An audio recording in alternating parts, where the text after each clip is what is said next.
Hi, we're Harriet and Mauro, and 4 years ago we bought this abandoned 4-acre farm in the hills of eastern Spain. After getting the little stone cottage more or less habitable, we moved in and began restoring our land, growing our own food, accumulating animals, and getting stuck into the first renovation project we'd ever done. We did not think we'd be buying more land just a few years down the line, so let me first explain how we got here, before taking you on the long and typically Spanish journey of how we actually came to acquire our new property. We immediately fell in love with this little 4-acre farm when we first saw it. We loved the terraces, the distribution, the flat fields where long ago veggies were grown, the trees, and the old irrigation system which brought water into the fields from a nearby spring. The land had got pretty wild in close to 10 years of neglect. Periwinkle was blanketing the entire garden, the trees were in need of a lot of TLC, and we could barely walk through most of the terraces. But after stripping it back and fighting through the weeds so we could actually see what we'd bought, it became clear that the land had been loved and cared for in the past. Lots of mature trees and other ornamental plants appeared, and with our attention over the last years, we've been able to bring many of them back to productivity. We worked really hard building a big garden, grew lots of vegetables, built lots of raised beds, improved the soil, brought in a lot of compost and planted many new trees. Looking after 4 acres is a lot, and we definitely don't always manage as much maintenance as we'd like, especially now with a baby. So why about 12 months ago did we start thinking about expanding our farm? So this behind me is the reason we were looking for more land. This is our donkey Moses. So we rescued him in April of 2023, and at that point we had goats. We had just left them recently with the shepherd who lives just up the hill, with the aim of them getting pregnant and we would have milk and... Sorry. Mosey, brought you a carrot. Brought you a carrot. Sorry I scared you. There you go. Anyway, yeah, we had goats at that time, and he had previously lived with goats, so the plan was for him to live with our goats and they would be company for one another and everything would be great. However, the goats did not get pregnant in the time span that we were expecting, and then loads of stuff happened in our life. We were in and out of hospital basically for about 6 months. We had Santi, he was very premature, and if you followed that whole story, you'll know what last year was like for us. So we basically didn't end up getting the goats back, which meant Moses was on his own, which wasn't ideal, but it did give us time to kind of think about the situation. And we realized that probably the best thing for him, rather than living with goats, was to live with another donkey. It's not what we'd originally planned, but we decided that that was definitely what was best for him. And that, once we'd made that decision, was what made us start thinking about looking for more land, because we didn't want to put Moses in any of the land that we already had, which was pretty good land, because he would just turn it into a donkey dust bath. He was, oi, I don't have any more carrots. This is what his enclosure looked like after a pretty small amount of time, to be honest, and you have to be really careful with them when you're moving them around if you're having them grazing, because between the weight of them and the hooves and what they eat, they really do just desertify land pretty quickly. So we figured the best thing to do would be to buy more land, ideally not the best quality land, that we could just put the donkey and another donkey to be his friend. So I've just been to the bar to pick up a package, and I've also got a little slip of paper with the name and the number of the owner of the bit of land on the side of us. Not the bit of land we were looking at, but the one on the other side. So that's step one in our little treasure hunt, to see whether we might be able to get it. Yes, we were originally looking at a different piece of land. This is our property here, and running along the edge here is a seasonal stream called the Barranco. We actually own a drylands field over on this other side of the Barranco too, where we have some olive and plum trees, and we're currently attempting to grow some barley and alfalfa, but that's another story. We thought that it would be nice to kind of complete this section of land by purchasing this part here. And let me show you this place in a little bit more detail. So this particular plot of land is about 1 acre, and it's just over the other side of the seasonal stream. You can see our ruin on the other side here. It's split into 2 levels, just a very low terrace wall between the 2 levels. And then on the south side of the plot is the stone ruin, which we think is really interesting because it would just need a new roof really, and then we'd be able to use it almost immediately as an animal shelter. On the top terrace there is a water deposit.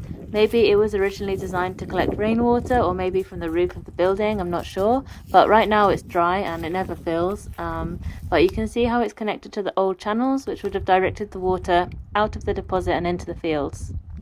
The owners of this plot actually used to use it to grow alfalfa and hay to feed their animals. Meanwhile, we were also thinking about this other section of land on the other side of our property. It had fewer interesting features, or so we thought initially, and was basically just a couple of terraces with dead almond trees. However, after speaking to both owners and weighing things up, we actually decided that we liked this other land more for a number of reasons, not just the price. Although there are a lot of dead trees in these terraces, there's also a few alive ones. There's this enormous fig, for example, behind me, which is usually pretty productive. There's also 3 or 4 really productive carobs. And carob is a really useful tree to us because it's super easy to harvest, and the pods are really good food for donkeys, so that all works out quite nicely. There's also some wild olives here, so there's always the possibility to graft onto those. And to be honest, some of the almonds look like they could potentially be revived. Another thing that we really love about this land is the amazing terrace walls that we have on several levels. They're actually super tall. They're like maybe twice my height, and they are mostly intact, which I think is pretty amazing. It really feels like a bargain buying something with this incredible infrastructure in it, because can you imagine having to make that now? The amount of land and earth you'd have to move, the amount of rock you'd have to move, just the massive... Sorry, the donkey's here because I'm filming this. I'm filming this later. Spoiler, the donkey is here with me. But yeah, just the massive amount of work you'd have to do to create something like this now. And we get it for free. I don't have any more carrots. But with all the dead trees, there's a huge amount of dead wood in this field. We've got an entire tree that's just kind of fallen over here, which we need to chop up. And all of the almonds that are not salvageable, well, we can just chop those up for firewood as well. And we reckon that the amount of firewood that we're going to get out of this field once we've chopped it all up and brought it back will actually offset a huge amount of the cost of buying the field in the first place, if you compare what we would have had to spend on firewood if we bought it in. So that's another bonus compared to the other land which didn't have any trees on it at all. One major bonus about this piece of land is that the access is so much easier than on the other side, especially if we want to keep animals here. I've just come out the back of the house. You can see the little tiles here which cover our water pipe. If I walk back a few steps, you'll probably start to see the house. This little track here, we could fix it up a little bit, and a car or a vehicle could come down here, and then you're in this land. So having vehicle access from our property is a massive bonus, or potential vehicle access at least. There we go, there's our house just over there, so I can walk out the back of the house or out the front of the house, and either way I have really quick access to this field. I don't have to cross a stream. It's a lot easier basically. It also gives us control over a property border that is really close to our house. The end of our land comes up like right against the edge of our house.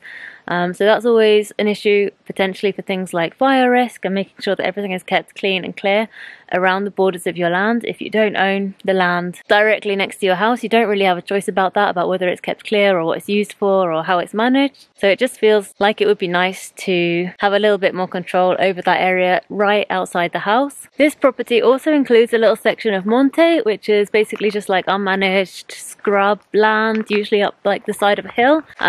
This particular section of monte has a lot of pine trees. It has a little path that I'm walking along now, which is really nice. We come out here every day with the dogs. It's just a really cute little path. It has a very convenient slope that we scramble up to get to our water deposits, which are on top of the hill. It's just an easier way to get to that part of our property, so kind of joining it all together would also be really convenient. And it's always useful to come into the monte and get like pine cones and bits of sticks and stuff like that for kindling and starting fires. So definitely nice to have that extra slightly different type of land included in the bundle. And then the final thing is that this land is just a little bit more protected because it's got this monte section, this hill on the north side. It's protected a little bit more from cold winds and stuff coming in from the north. There's a lot of trees on this side also to protect from the wind and keep the area a little bit sheltered for animals, as opposed to the land on the other side of the barranco, which was completely open from that side to the elements. And of course that side had the path as well, so it was also less protected in terms of people coming by, dogs, animals, stressors and stuff like that. This side is completely tucked away, and it's actually only accessible really through our land, which I would say is an advantage for us. It's funny how when you first look at a piece of land, sometimes you really don't appreciate the things it's got going for it. It's not until you start thinking about what you want to use it for and actually start like observing it a little bit more, you realise things that might be pros and cons about it. And that was certainly the case with this particular plot, we came to the conclusion that it had so many interesting features that were useful for us that it far, far outweighed the interesting features of the other land, such as the Little Stone Masia and the deposit, which are cool, but not really that useful for us. So at this point it's clear what plot we were beginning to favour. However, we hadn't actually been able to locate the owner yet. The phone number that the bar gave us turned out not to belong to the actual owner, but from there we were able to get an address, so we continued the search. Where are we going? Calle Constitución. 282 kilometres away. I don't think that's correct. It's not Almazora or Boreal. Okay, stop the video for a second. 5 kilometres away, 15 minutes. Let's go. Let's go. Now why are you still awake? Huh? Okay, so that's number 3, so where the heck is number 4? I guess we can always go to number 3 and ask where number 4 is. What? Yeah, maybe. What on earth is this? I don't know. It looks really creepy. Yeah. Let's get out of here. Now you're asleep. So what are we going to say? Well... Hola. Yeah, start with hola. That's always a good start. Can we buy your land, please? Yeah, basically. If they let us do it, it'd be good to explain what we want to do with it, because I think people... I feel like if people think that you're just gonna build a house...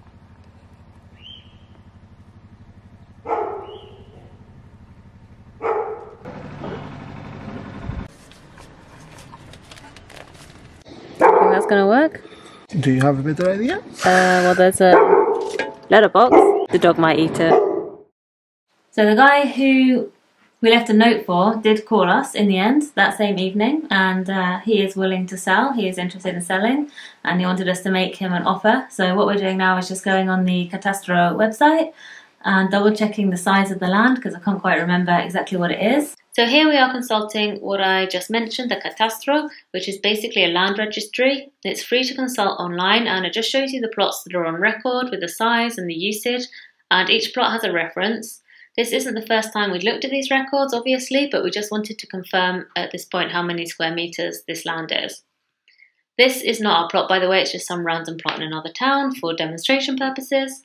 So with the reference, what you can do is you can go to the town hall and find out more information, including details of the owner. And if you're wondering why we didn't do this in the first place, well, we did, but unfortunately the records the town hall held just gave a very common name and no address, which was no good to us, which is why we ended up in the bar. Okay, so this one is about 4,000, well, not about it exactly, here is 4,507 meters squared, so it's just shy of half a hectare, a little over an acre, and we're working on the basis that agricultural land over here is, if it hasn't got, especially if it hasn't got like water or irrigation or like productive stuff growing in it, €1 per square metre like maximum. So I think for this particular piece of land we could make an offer starting at around 70 cents per square metre. Yeah, we know that this land is abandoned because we just know from people that have lived here for longer than us, and really it doesn't really have any trees that are in production or any features that are that valuable, apart from just being really close to our land. If someone comes out of nowhere and offers you €3,000 for a piece of land that you don't care about and you haven't thought about in years, like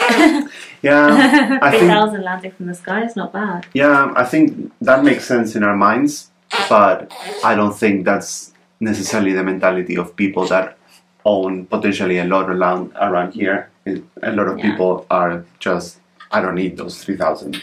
Like, it doesn't change their lives. So we need to be, we need to think about it. Yeah, I think it would be fair to come in with 3,000 and see what it says.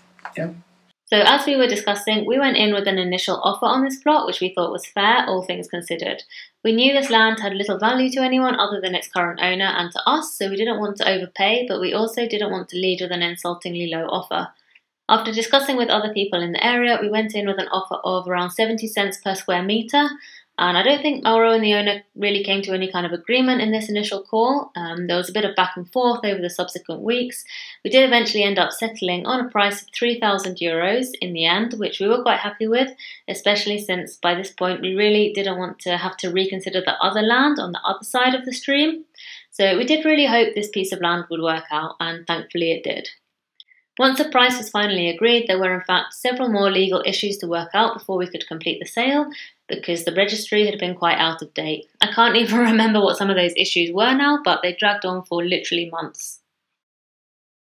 Just picked up the final piece of paper that we need for buying the land. This is something to do with the fact that the records, or the way the records were kept, changed at some point, probably like 50 years ago, and a number that we had on one piece of paper for this plot of land didn't correspond with the number that was in the modern register, so we had to get like a certificate that proves that the reference is the same. Something like that. Anyway, that is in theory the final piece of paper that we need, that we can take to the notary and get everything signed.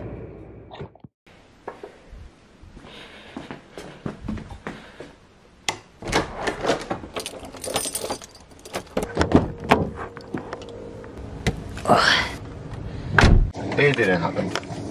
Before 8, isn't it? 57. I was just about to say that I can't believe that we got out of the house, breakfast on the go, baby done, animals all fed before 8 o'clock. True, but not good enough. You know where we're going? Good. No. Really close. Yeah. Oh, I said yes. Oh, that's good.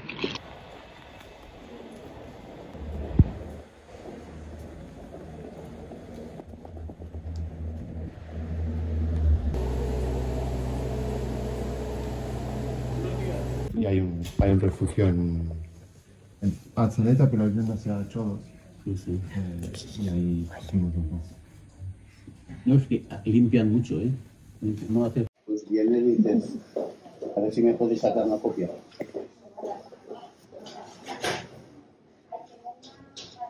There you go, there you go, there you go.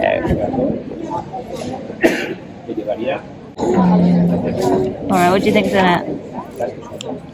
Fruit-wise, maybe banana. Oh, There's yeah. not very distinctive Banana. flavor, but definitely chia seeds. I can tell the chia seed texture. It's nice. It's not very sweet, so Banana, mango, kiwi. mango. What's up? You don't like the holes I in your disapprove sourdough? of bread with holes. It's stupid. It's like getting less bread, isn't it, really? It's getting less bread, and also you can put butter on the Yeah. holes. Are you going to share with Santi? No way. What? Share your eggs. You got eggs and avocado. You got to share. Anyway, we're having a little celebratory coffee because we did it. This part is not so crispy. How does it feel to be third-time landowners? It's not so much about the land owning. It's more about like I don't have looming paperwork. I don't like having to like make appointments, go here, go there. We still have to do some stuff, but yeah, it's good to finally get it done. But yeah, you need to call us to pick up the papers and pay the fees for the notary, and then we have to go to some office to register the land and for the taxes. But it's ours now. It's ours, but yeah, there's still stuff to do. Well, the legs look quite good. Cheers. So what happened next? Well, we worked really hard for several weeks, harvesting, cleaning, fencing, building and improving access. So don't forget to subscribe to see how we turn this abandoned land into a donkey paradise, and to find out how many more rescue donkeys we actually ended up adopting.